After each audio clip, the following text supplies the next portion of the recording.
and I make myself a little lighter.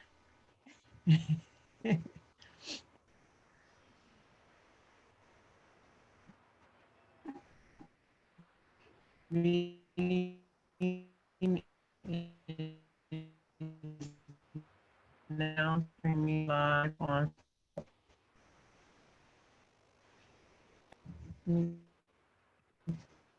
go to Facebook.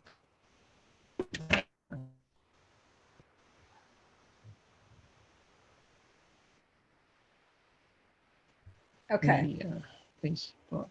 We're all here? Okay. Yes, we are. Okay. Yep, we're all here. Dina, are you with us? Yes, yeah, we're here. Yes, I'm here. Dina, you're not visible. I'm here. I'm not visible? Oh, now you are. Now you are. You all right. Well, we're going to get started. Okay. We've all been getting ready for a while. So welcome viewers to our first installment of the Know It and Grow It edible gardening series. To our first installment of the Know It and Grow It edible. Okay. Hold on 1 second here.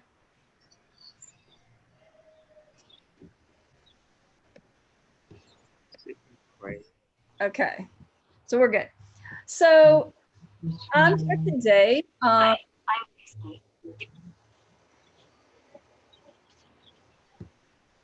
With, oh, what's the problem? We are having all this feedback. Oh, okay. So can I do that, Elliot? Oh, yeah. Okay. Yeah. So little technical difficulties for our first time. So I'm here today with 4 Newark gardeners. We're going to be talking about how you can get started growing food. So I am the Director of Education for Greater Newark Conservancy. The Conservancy is a more than 30-year-old community-based organization that has a terrific garden at our Urban Environmental Center and a more than 3-acre farm on Hawthorne Avenue. And when we can all come out and do things, we'd love to have you come visit. But right now, we're hoping to help as many people as possible start growing food for themselves. It's an issue that we knew was important anyway, but at this point, you know, our access to healthy food right in our communities has never been obviously more important. So that's why we're gonna try and know it and grow it with these gardeners today. Okay, so I'm gonna introduce the gardeners. All right, hopefully you can see everybody right now, but I'm gonna highlight who we're gonna talk to. So we have first up here, I'm trying to see my agenda here. We have first up, I'm gonna try and highlight you, Charmaine.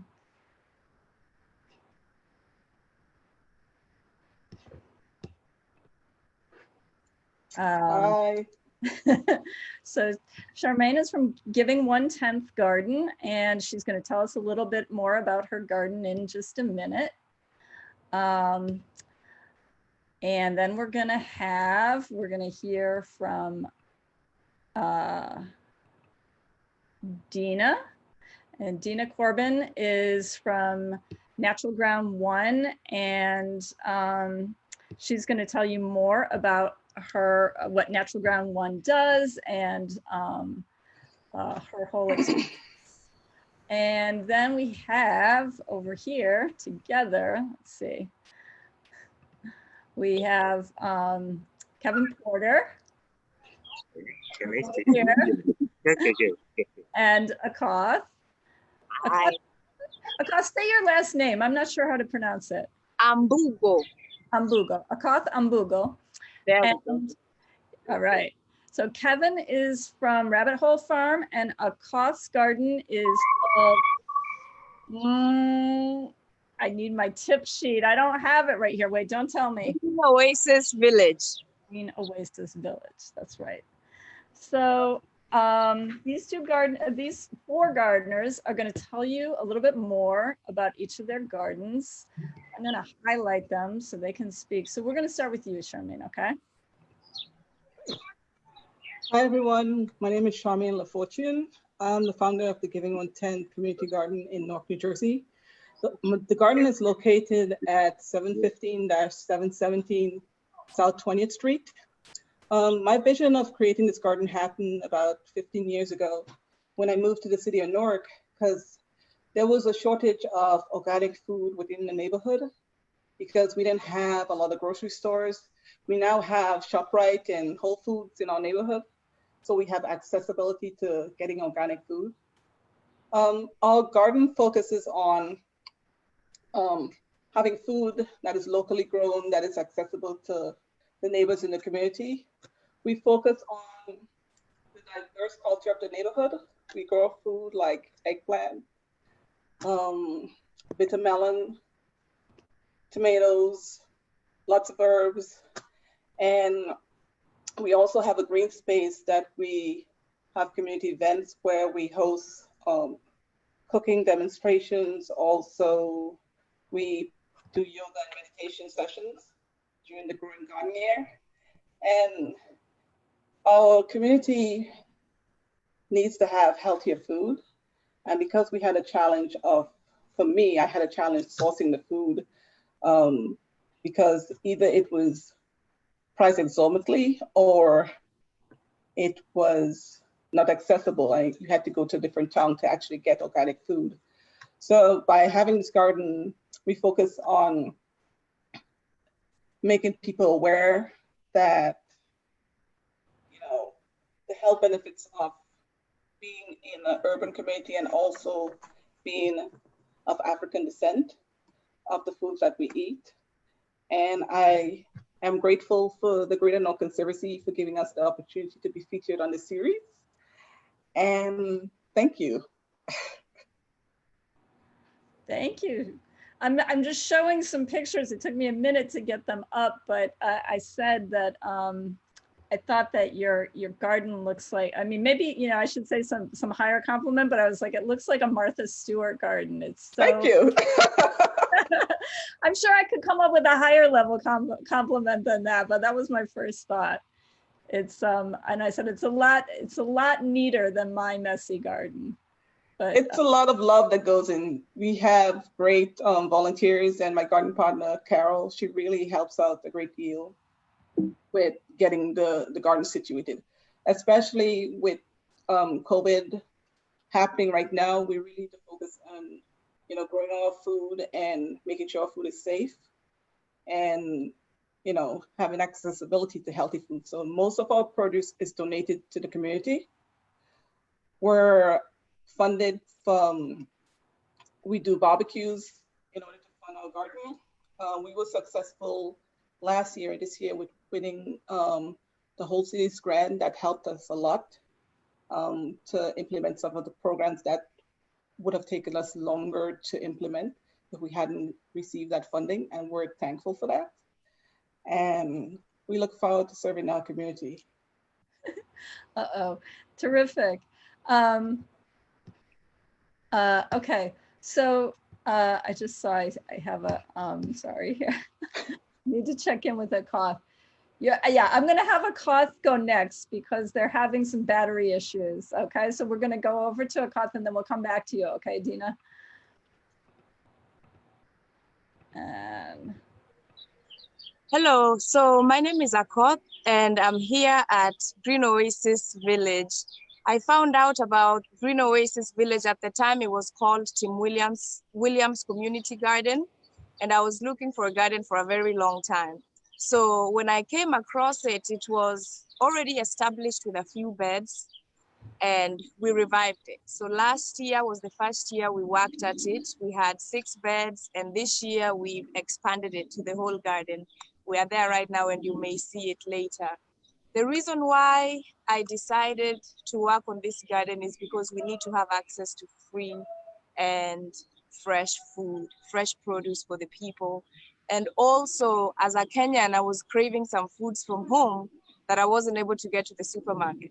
So this was the perfect opportunity to try out some seeds from home and see if they will grow, and to introduce the community to some vegetables that they may not see at the grocery store.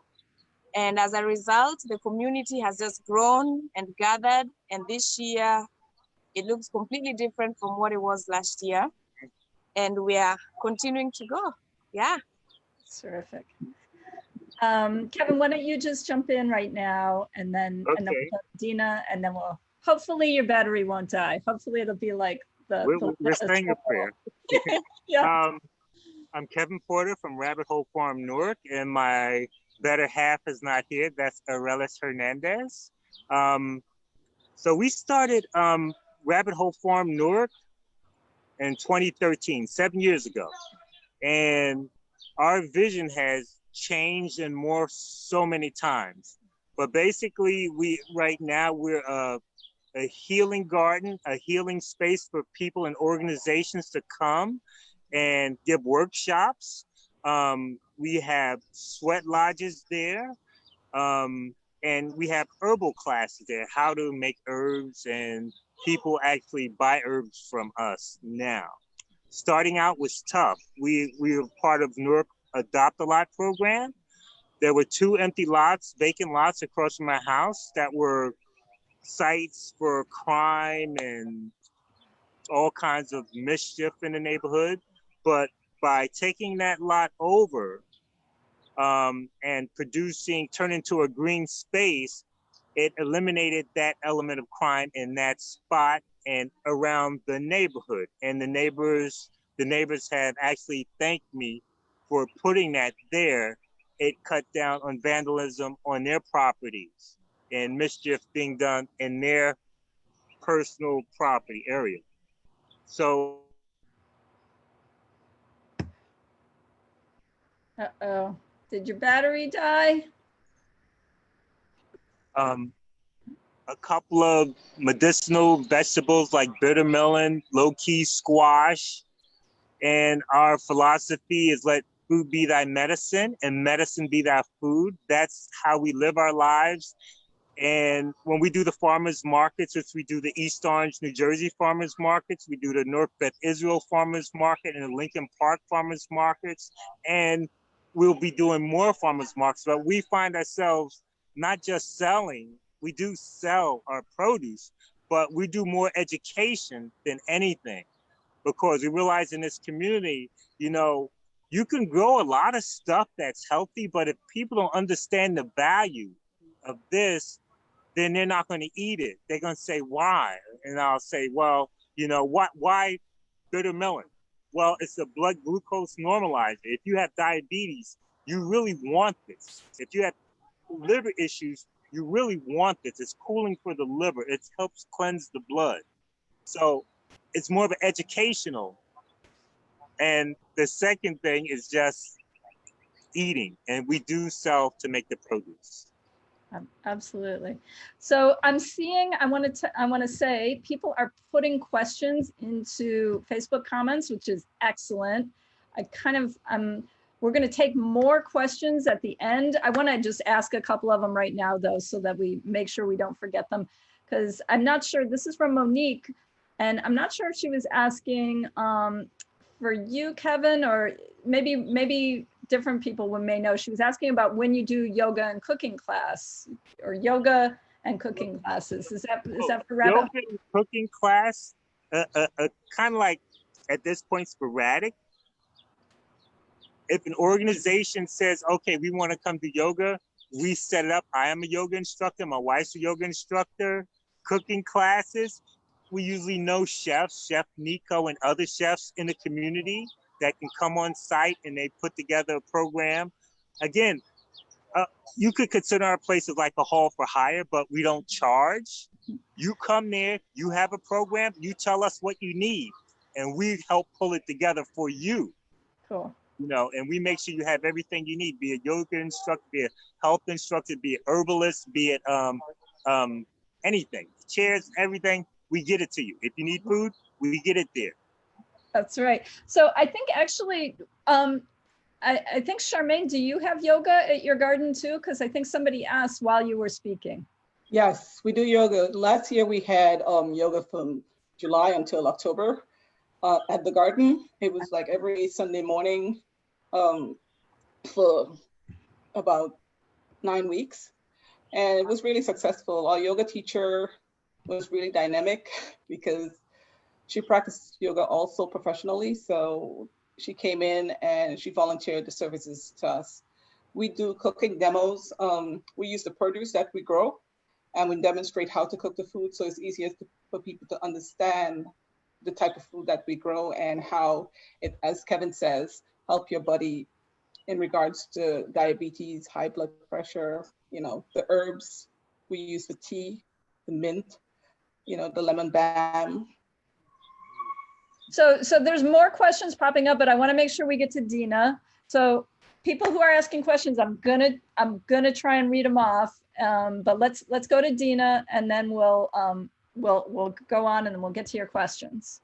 Hello, everyone. Thank you for joining us. I want to thank the Conservancy for this opportunity to discuss with you my garden and my company. My garden is natural ground.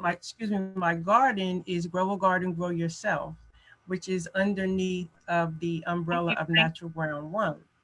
And I went back to doing gardening after so many years of really just talking about essential oils because of the time that we're in that right now. And when I started Grow a Garden, Grow Yourself, it was really for my students. I was a special education teacher, and I found the therapeutic benefits and the calming effects that gardening had on my students. So I just kind of reinvented some things about gardening. And my main goal right now is just to get people to understand that gardening is easy and it's accessible to everybody. You don't need a lot of space. You can grow things inside as well as outside. Herbs are easy to grow. That's kind of my focus right now, are herbs for medicinal purposes. And also just to let people know that if you really want to grow things, there's plenty of opportunity for you to do that. That's true. What else was? There was a couple other things I wanted to discuss. One was, well, like I said, really just to let people know that gardening is accessible and it's easy, and you don't need a lot of space. My specialty, people say and often question me about, is container gardening, and that's something that can be done inside as well as outside. And knowing the medicinal value of the foods and the herbs that you grow are key. As Keven pointed out, we may eat healthy, but you want to know the reason behind the foods, what the medicinal value of a lot of the foods that we eat have. And there's a lot of medicinal value in growing your own produce. It's just in herbs and mainly vegetables and herbs is what I grow in my home garden. Mm-hmm. Excellent. Okay, so we are going to try and do some top tips from each of these gardeners. Battery is still holding out, I think. And Keven, you were going to go first to give us your top tips. So these top tips we're trying to give the gardeners who are watching who may have never grown a garden before, some top tips for getting started right away. And then we're going to be meeting here every week in this space, in this virtual space, to expand on this knowledge that we're teaching tonight. So Keven, tell us a little. Thank you. Okay, top tip is find a spot, a place close to where you live so you don't have to travel, be it your backyard, your house, or outside, adopt a lot program or a lot that you're allowed to use. Next tip is be patient, you know, and this can be very expensive, but it could also be inexpensive. Look at natural resources. We have bulk day in our community, and our bulk day is tonight, and me and my wife are talking. We always get excited, bulk day, bulk day.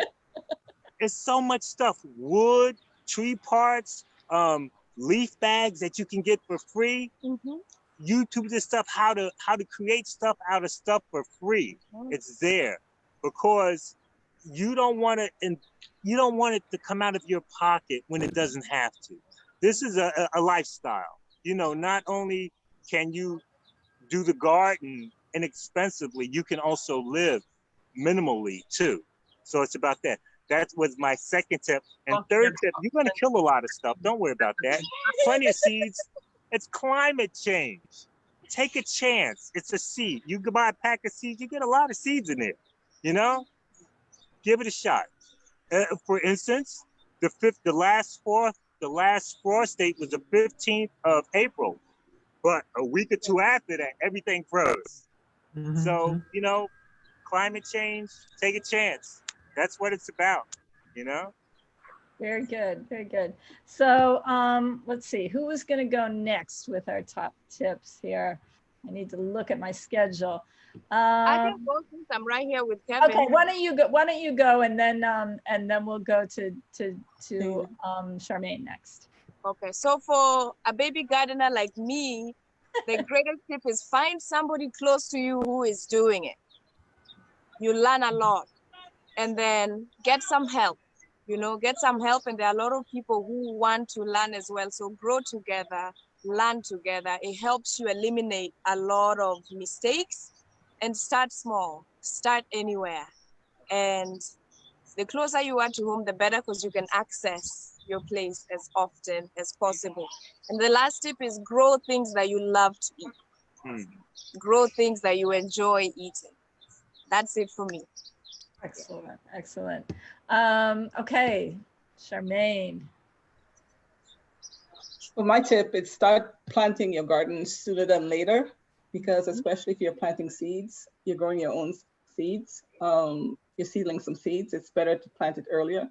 I start in December shopping for seeds. Everybody knows me, I'm a seed hoarder. I save seeds from everything. And start with your seedlings.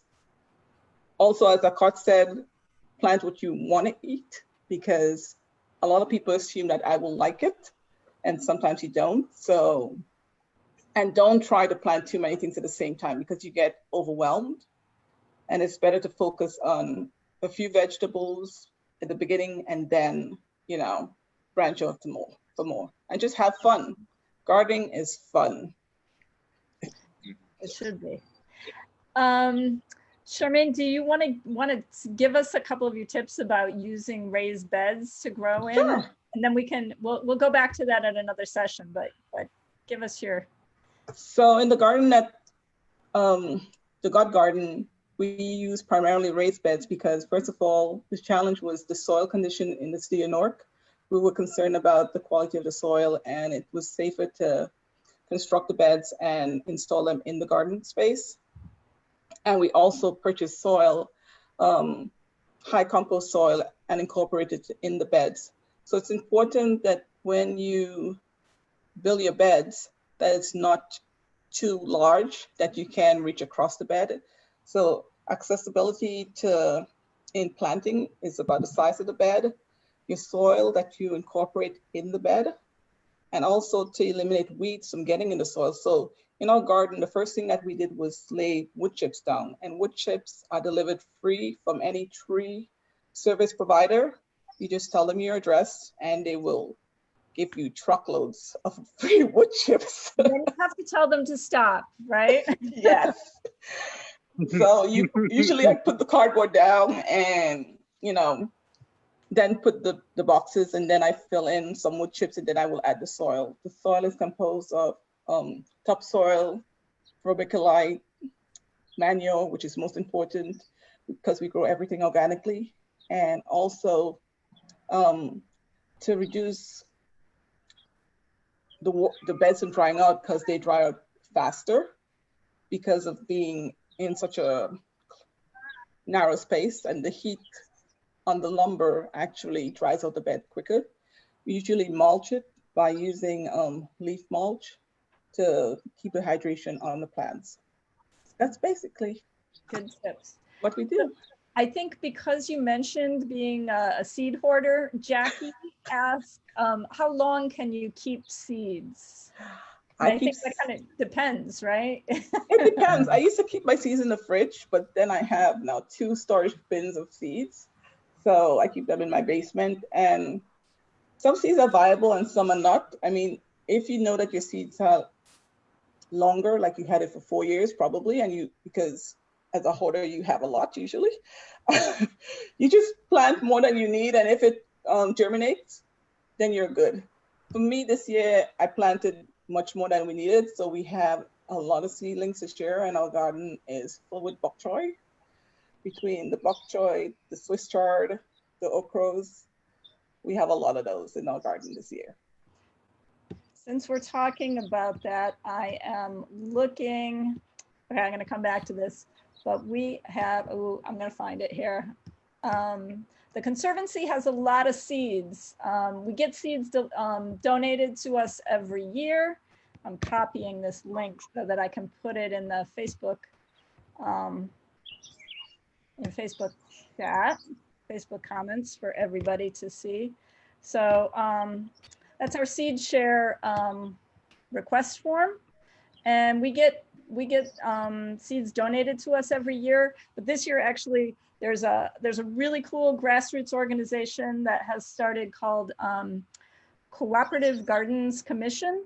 That's really dedicated, kind of arose out of the pandemic to help people grow food, and they have been requesting seed from seed savers. Some of them really cool seed savers, like the Southern Exposure Seed Exchange, which is run by an African-American woman. All kinds of really cool seed companies have donated seeds, and now we're sharing them out to people. So go to that link and request seeds, and we can send seeds out to you. Let's see, we're on Dina. Dina, you were going to give us some of your top tips. So, okay. So a few of my tips are, since I've been growing in containers, most of my growing experience in this area, I like to start with a quality soil, because as Charmaine pointed out, you don't want to put anything directly in the ground because of the contamination. So start with a good quality soil is key. Also, you don't want to overuse your containers. If you have very large containers, like 13 inches across and a higher depth, you want to kind of coat the bottom of your barrel or your container with newspaper or bottles to raise the height of the amount of soil that you want to put in. Also, if you've planted a good amount of herbs in a container, or tomatoes, and they're doing well, take note. That's another thing. That's another tip too. Take notes in your garden of what successes and failures that you have, because you'll be able to learn from each of those experiences. But if you have a good harvest of herbs, tomatoes, collard greens, whatever it is you're growing in your containers, take note of that soil that you use and kind of recompost or reuse that soil for the next year. And what I do is my tomato, once I harvest my tomatoes, I just fold all of the leftover down into the pot, and I'll cover it with a mulch, or I'll cover it with something throughout the winter time, so that I can use that again in the following growing season. Another tip, if you're starting seeds and you're starting your seeds outside, and use recyclable containers, strawberry containers, the deep salad containers. Yeah. You want to use, again, a good quality soil, but you want to also be able to cover it with the clear plastic or the top, because you don't want, you know, seeds and things that fly in the air, you know, propagation of seeds in the air to get into your soil and you not be able to identify what it is you have growing once it starts to grow. So those are some, you know, just some tips. Those are terrific. So it looks like the oil did not last forever, that we lost Keven and Akoth. Maybe they will get a charger to be able to join us, come back on to join us. But luckily we got through all of our stuff that we wanted to share in terms of tips, but we were gonna take questions now. So I have a bunch of questions that people have asked. So I think between, excuse me, Dina and Charmaine, you can answer, or if it's something that I know, I can answer. But some of them were, I feel bad because they were asking specifically if Keven has, if he could do Weddings. Weddings. I know, and I'm not sure, but I bet he said that they are like a, you know, a haul for hire. So well, somehow we have lost Dina now too. We're dropping like flies. We'll see if these people can. Really? Yeah, I don't see her now. Stunning. Dina, where'd you go? Okay. So let me just see if I can ask you some of the questions that that we have here, Charmaine. Yeah, somebody else. Yes, this is my son's teacher. She was asking, you know, saying that she loves Rabbit Hole, and yeah, they do drum circles there. That was one of the things I went to with my sons at Kevin's garden before. Okay, so here's a like, are you ready for a question? And Charmaine, you're really on the spot because you're the only one left on our. If I don't know the answer, I'll say. I'll respond later. We'll look it up, and you have to come back, Jackie. You'll have to come back next week. Jackie was asking, how does she keep pests off and out of her strawberries? So I don't grow strawberries, so I've never tried it. So I don't really have an answer for that. I think that there's two pests that you get on strawberries that are like, there's mites. So I don't know if it's like at that level of pests or like more like birds. And I know for birds and squirrels and stuff like that, you can put netting to keep them off of the strawberry plants when the fruit starts to ripen. But I wasn't quite sure. Jackie, we can get back with you and we can get that question to a greater level. So I should say right now, even though we're missing our other panelists right now. Oh, there's Dina. That's great. I could answer one of the questions that was asked to Keven, because I personally am an Adopt-A-Lot recipient from the city of Newark. So the garden is located on 2 lots. Actually, it looks like one space, but actually 2 lots. And I adopted this lot about 4 years ago from the city of Newark. And it was because of the blight in the neighborhood. There was a lot of illegal dumping. And I will say that I have partnered with numerous people who came to volunteer on the garden, especially Akoth. She came to volunteer 1 year through my daughter's Girls on Bikes program. And she was like, I want to start a garden. How could I start a garden? And there's another community garden in the city of Newark also, Keeney Garden. Her name is Barbara. She is the founder of that garden. And she also reached out to me before she started the garden to find out about resources and tips and tricks, what she should do before she started the garden. And her garden is also beautiful. And I will share my the address of the garden. Again, I saw somebody ask the question of where the garden is located. It's in Newark, and it's 715-717 South 20th Street. It's on the corner of 19th Avenue and 20th Street. You can't miss it. It's right on the corner. So some of the questions, I see that there's a few different questions about Adopt-A-Lot. So I will say that I am hoping on a future week of this series that we can get actually somebody from the city of Newark to talk about the Adopt-A-Lot program and how it works. They kind of said that that we could probably get hooked up to do that. But in terms of learning more about the application for Adopt-A-Lot, are you available to help people, direct people in that, Charmaine? Is that sure? I could actually, I will share the contact person in the city of Newark who handles the program or actually does the leases, and I could share it to you, and you could share it in the link. Yeah, I can't think of her name right now, and I would be saying it if I knew it, but that is not something that is stuck in my head. Yeah. Person's name. Yeah, we can post it back on the Facebook page and the link for this whole series. But hopefully we'll have a representative from the city to talk about kind of Adopt-A-Lot and Love Your Block and that kind of thing. The support that the city of Newark can provide to community gardeners. So let's see.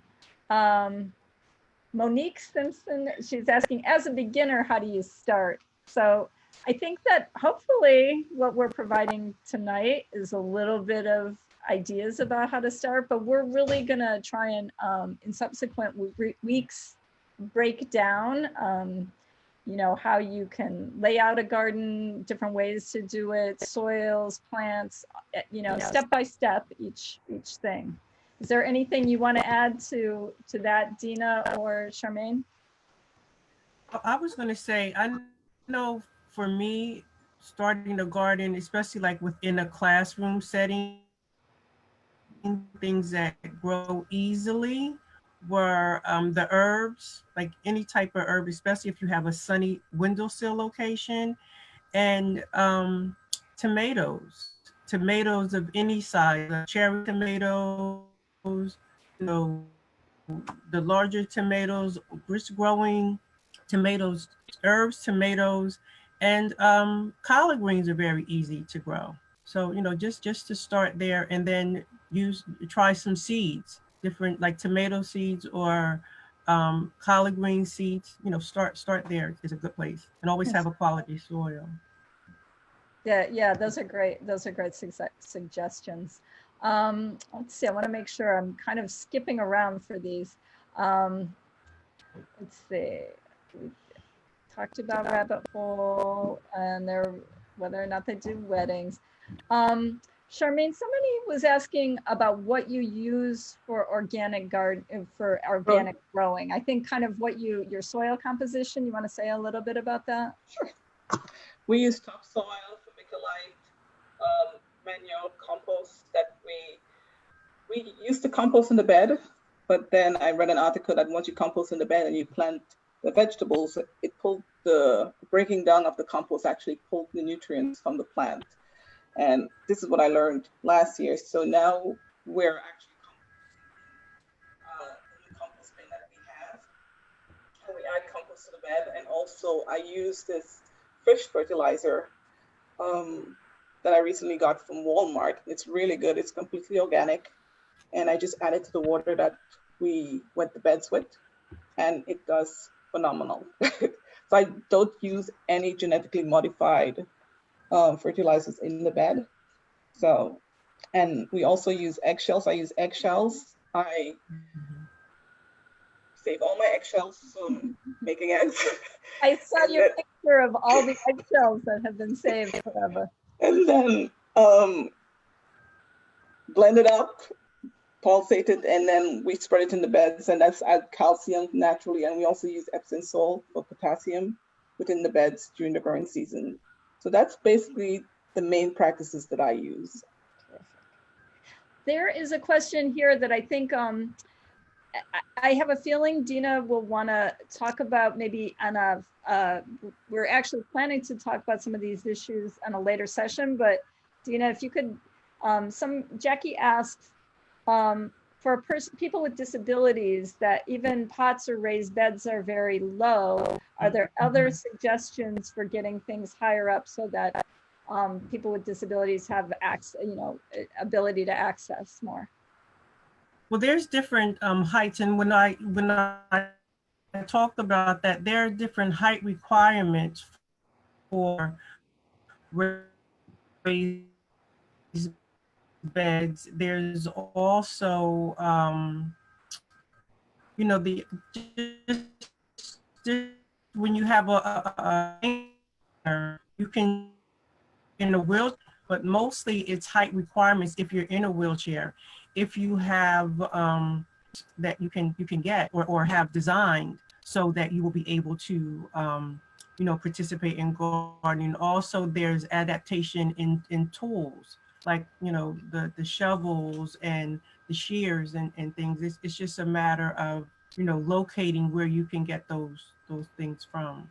But there's definitely adaptations to every aspect of gardening. There's an adaptation that can be utilized. Okay, so we still have a little bit of time. I want to make sure I'm going to put, somebody was asking, Elisa was asking, what are the meeting dates? So I want to put that in the Facebook comments. We're going to be meeting in this space at 7 o'clock every Tuesday evening.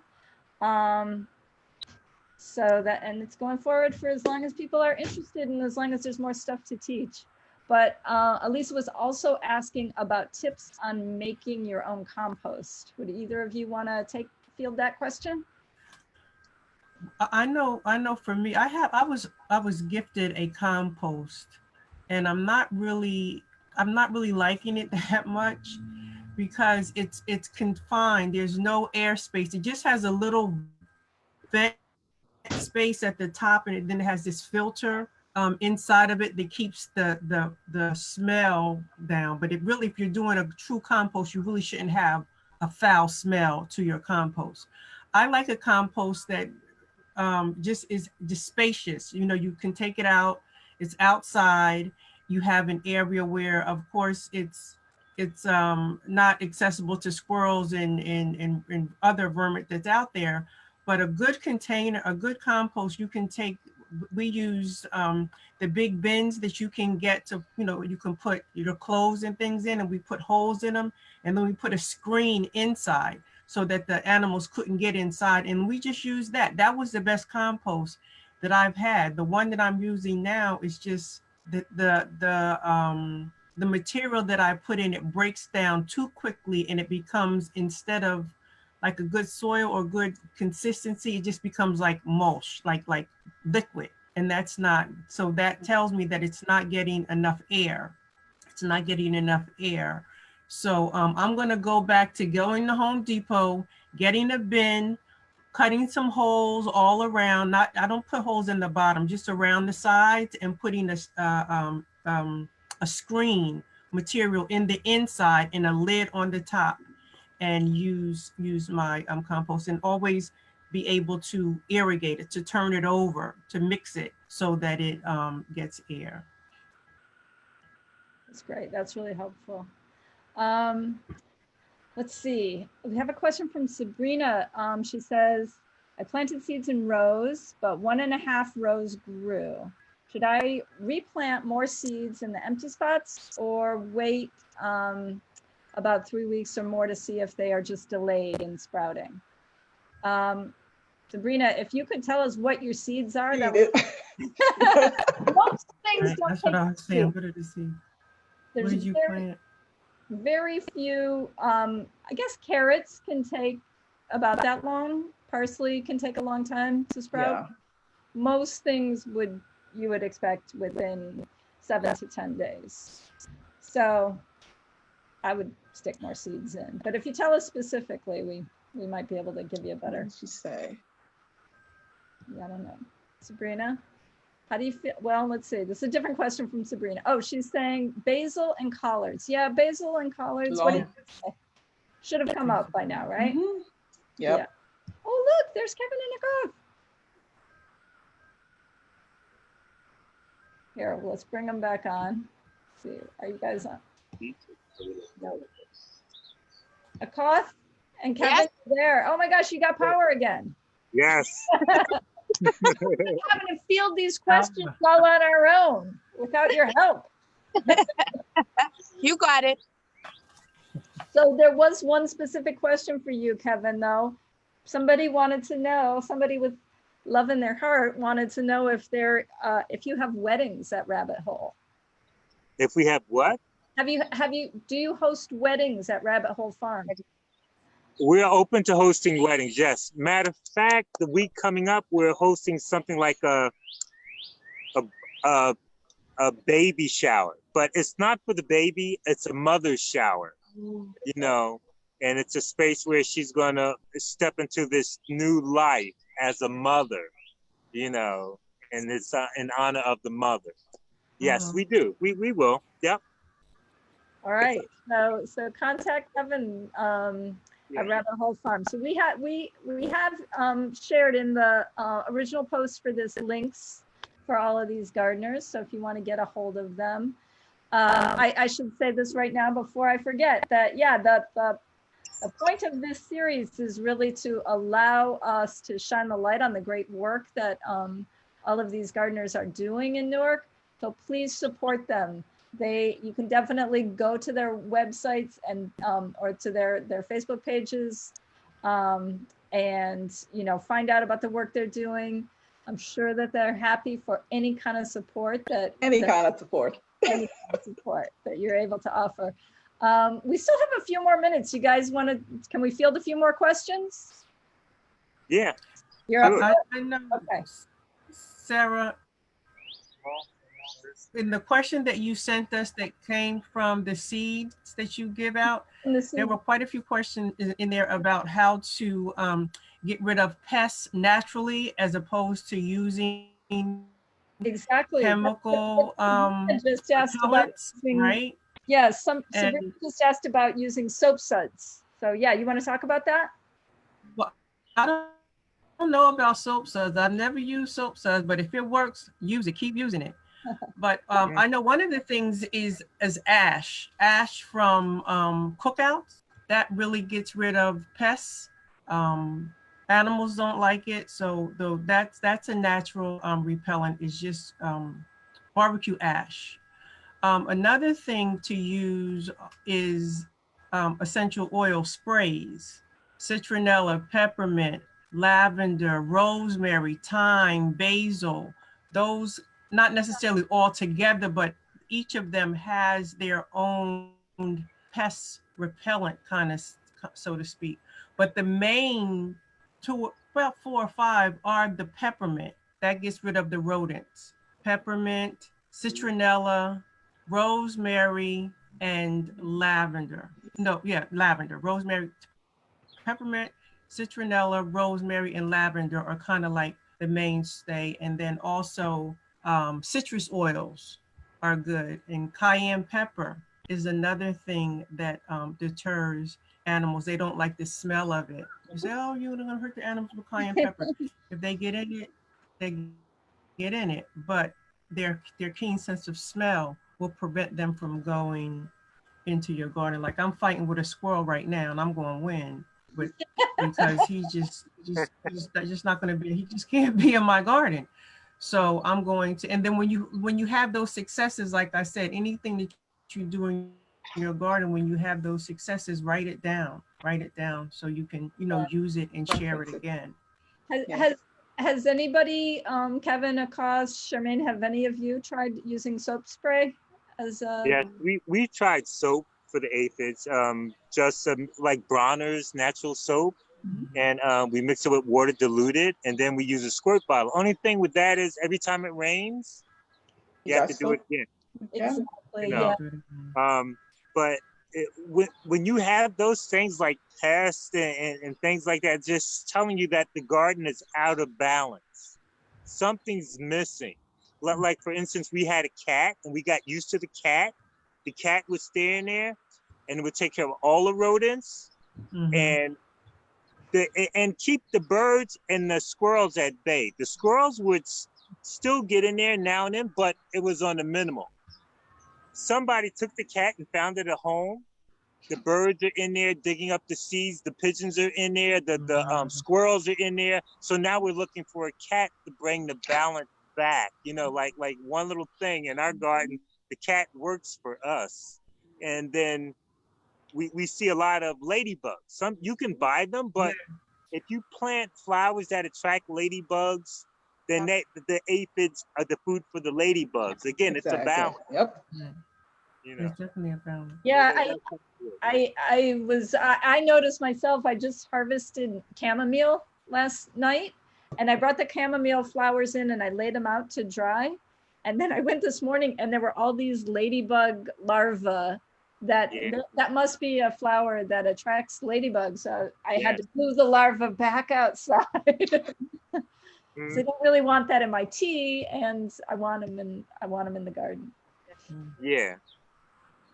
And planting plants that attract, you know, pollinators are good as well because they bring a balance. Native plants bring a balance to gardens, and they also assist with, you know, eating aphids and insects that, you know, might otherwise eat at your plants, eat at your leaves. That is true. Yeah, so this kind of goes back to what Keven was just saying about balance, but I think it's different in different places. And I don't know, I'm curious about each of you. Janice asked about keeping rodents away, and she just asked, is it necessary?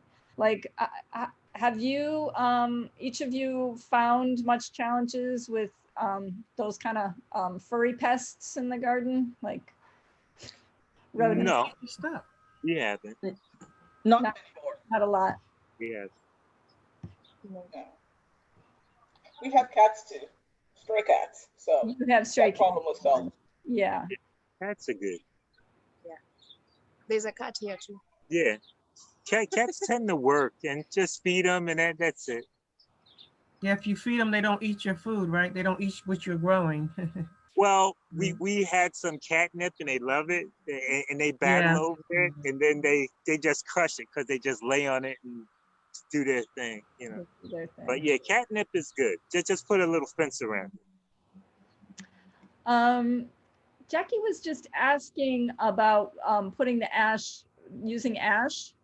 Do you put the ash directly on the vegetables or like as a put it right on the leaves? You do put it on the leaves. And do you put it on the base of the plant? You can. It's not going to harm it. Okay. I know that ash is really helpful for legumes and like peas, I think, for putting more potassium in the soil. But for squash, cantaloupe, you know, those real leafy kind of vegetables and fruit. So we're almost out of time. I want to make sure that we wrap up together. Can I do one more on the pest thing? Yeah. Give us the pest thing. Okay. So the pests. Me and my wife have been dealing with this for years. And sometimes help is just hard to find. So what we realized after studying, we made a rule. We won't pull anything out, and these are usually weeds, until we find out what it is. And once we find out what it is, we says, oh no, we don't want to pull it out. We find a place for it. Now, on that, we decided not to grow the kale, not in abundance, not a lot, the collards, because they attract insects if the soil isn't just right. So lamb's quarters has more vitamin E, more vitamin A than spinach. And a lot of these weeds, dandelion is very good. You can get it at ShopRite, but you can grow it. Most people put stuff on it to kill it. So we grow the things that grow naturally, the weeds, and we eat the weeds. We've been eating chickweed since the spring. It's going away. But what's coming up now, like lamb's quarters? I see lamb quarters here. We're at the come on, I have brain freeze. Green Oasis. We're at the Green Oasis Village. We're at the Green, and I see lamb's quarters. And this stuff, they're not gonna have a problem. The dandelions, the chicory is not gonna have a problem. So we don't have the time to do the pest management, especially with whiteflies. We eat what grows naturally. And to me, it's the healthier thing. If the pests don't bother them, that's because they're healthy, not because they're, if pests are attacking your stuff, they're weak, So that's just food for thought. A lot of people don't want to eat their weeds. but we do. Thank you. They're delicious too. They are delicious, right? We had a rabbit hole weed salad this weekend, right? And everybody was like, Yeah. right? It was Yeah. good. Yeah. Yes, don't fight them. Don't fight them. Make Yeah. friends. Make friends with the weeds. So, well, there was the last question. This is the last question I'm going to read, and it's definitely for a future thing. Jackie was saying she'd love to learn more about herbs as medicine, and she asked, will there be any classes on that? Yeah, that is a yes, right? Isn't that a yes? Yeah, we will have Keven, coming up. I know you guys both have some knowledge on that, and that is not in my area of expertise. I am going to, this is messy, but I'm going to share the screen to share. Let's see if I can find, oh, this is going to be weird because you're going to see Facebook. That's not what we want to see here. What we are going to do next, we are going to have a session.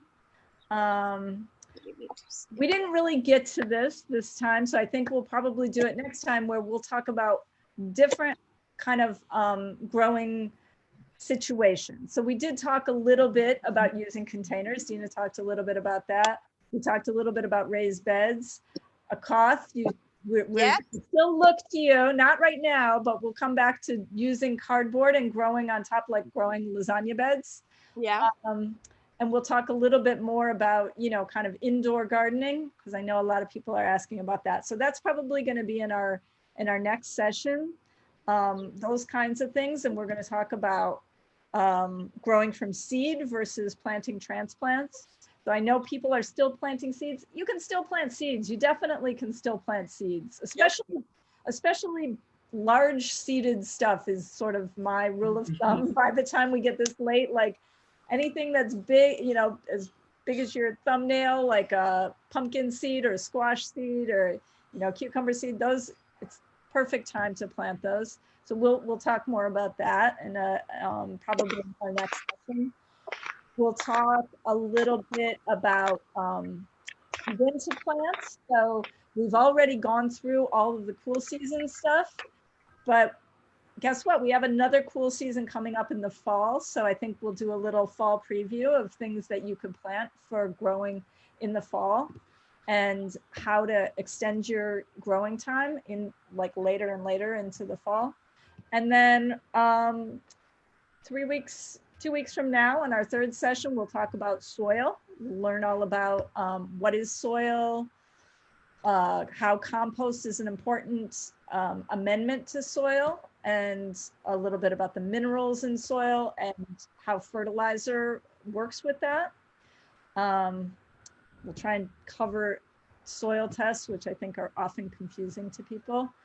And we're going to talk a little bit about watering, because that is also a thing that I think for a lot of new gardeners, that can be daunting. Like, how do I know? Do I need to water this thing? Don't water it. I don't want to overwater it. So we'll do that on that third session as well. But then we have coming up, you know, and we have pests. We've already talked about a bunch about pests today, but I think we can always return to pests a little bit more. And not just pests, but I think like, you know, as Keven was saying, kind of not fighting with the natural elements, like what you can do to set your garden up to be a healthy space. But then we're really going to get into some of the more interesting, more advanced topics like season extension. So like even growing into December. We'll probably do a session on preserving the harvest, how to preserve what you've grown, and something on fruit trees and shrubs. People have asked some other questions. Well, I guess we didn't really talk, we don't have on here yet herbs, so we may have to move that up in the thing, like herbs as medicine. Does that sound like doable stuff for us expert gardeners? Great. Absolutely. No problem, right? Well, this is great. This has been great. I am so excited that we finally got this going, right? We've been I'm talking so happy about it also. Nice. for weeks now. And here we Much have needed. So let's see. Charmaine, you're asking about sharing your garden info. Yeah, do you want to put that in the Facebook chat? Sure. You can, do you have Facebook open right now that you could do that there? Or do you want to give it, I can put it in. I could paste in the group. Yeah, it should also be like if people look on the Conservancy post for this series, I have links for all of your information too. I don't know why. Yeah, so Charmaine, if you give that to me, I'll copy and paste it into Facebook. I just shared it on the Perfect. Okay. group chat. Yeah. But we'll all be back here next week, right? Everybody who's listening is going to be back here. I want to tell you, gardeners, that you've been getting a great response. There has been a lot of love coming in on Facebook. I don't know if you get to see it all, but I am super excited that we finally got this going. I think it's going to be a great resource for people. And, you know, I encourage people to contact us, either the Conservancy or these gardens directly, because we want to be like mentors for people to be growing food as much as we can while we're running around and planting and watering and taking care of our gardens ourselves. So thank you all. Thank you. Thank you. Stay Peace. safe, everyone. Yes, You too, will Dana. do. Bye. Bye, Akoth. Bye, Keven. Bye. Bye-bye. Good night.